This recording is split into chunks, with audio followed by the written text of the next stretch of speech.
भली का चौथा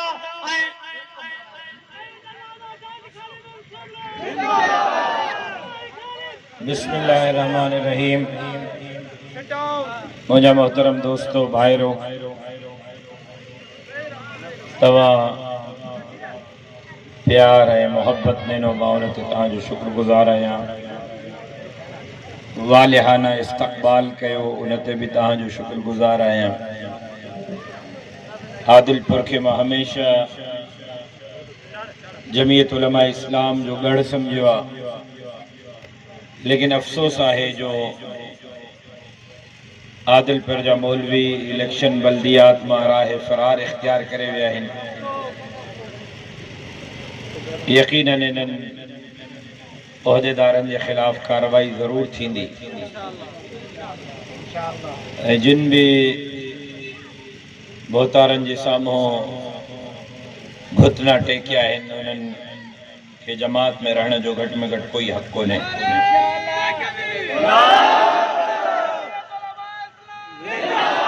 हिकिड़े वार्ड ते जमात जो उम्मीदवार हिते बीठल आहे, असांजो दोस्त आहे मुनवर अली सोलंगी मुनीर। मां हिन जे लाइ तव्हां वटि लारकणे खां हली आयो हाँ। हिन ते एतमाद मूं ते एतमाद आहे। हिन खे वोट मूंखे वोट आहे। हिन जी कामयाबी मुंहिंजी कामयाबी आहे।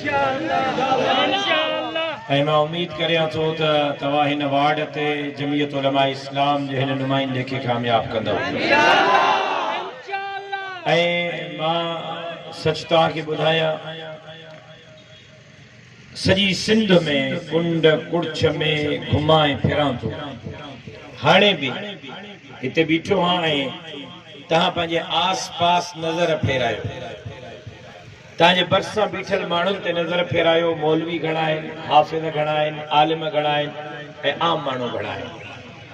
हींअर जमीयत उलमा सिर्फ़ मौलवियुनि जी, हाफ़िज़नि जी, आलिमनि जी जमात न आहे, पर सॼी सिंध जो आवाज़ बणिजी चुकी आहे।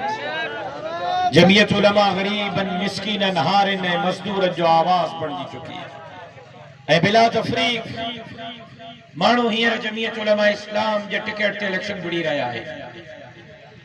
हिंदू पन्ने आकिल में, घोटकी में जमीयत जे इंतखाबी निशान किताब ते इलेक्शन विड़ी रहिया आहिनि। हींअर जमीयत उलमा सिंध जे ग़रीबनि जे उम्मीदनि जो मर्कज़ बणिजी चुकी आहे।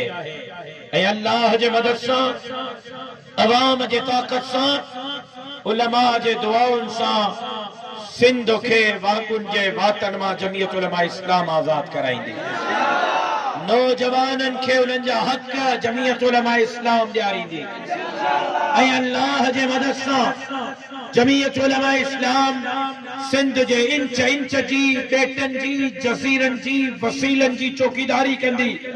ऐं मां अॼु आदिलपुर जे हिन चौक ते पंहिंजनि लफ़्ज़नि खे दोहरायां थो जेका कराचीअ में मोहम्मद अली जिना कायद आज़म जे मज़ार ते बीही करे चया हा, मौलाना फजलुर रहमान जे मौजूदगी में चया हा, बिलावल भुट्टे जे मौजूदगी में चया हा, मियां शहबाज शरीफ जे मौजूदगी में चया हा, मरियम नवाज साहिबा जी मौजूदगी में चया हा। दोहरायां थो त कराची सिंध जी मुंडी आहे, कराची सिंध जी सिसरी आहे, कराची सिंध जो अटूट अंग आहे। के माईअ जे पुट खे सिंध खे तक़सीम करण जी इजाज़त न ॾींदासीं। जेको सिंध तोड़ींदो उहो पादर खाईंदो। मां तव्हां नौजवाननि खे दावत थो ॾियां, अचो दीन जी, इस्लाम जी, मस्जिद ऐं मदरसे जी, ॾाढ़ी फटके जी चौकीदारी जे लाइ अचो। ग़रीबनि, मिस्कीननि, हारिन ऐं मज़दूरनि खे उन्हनि जा हक़ ॾियारण जे लाइ मुंहिंजा बाहदेली थियो त भोतारनि, ख़ाननि, नवाबनि ऐं सरदारनि जे ऐवाननि में उन्हनि जे पंद्रहनि में सिलसिला पैदा करे इक़्तिदार ग़रीब अवाम जे हवाले कयो। ऐं अल्लाह जे मदद सां हे जमीयत उलमा इस्लाम जो झंडो सिंध जे वज़ीर आला हाउस ते फड़काईंदासीं। अल्लाह से तव्हांजो हामी नासिर हिकु दफ़ो ॿीहर वालिहाना मोहब्बत तव्हांजो शुक्रगुज़ार हा।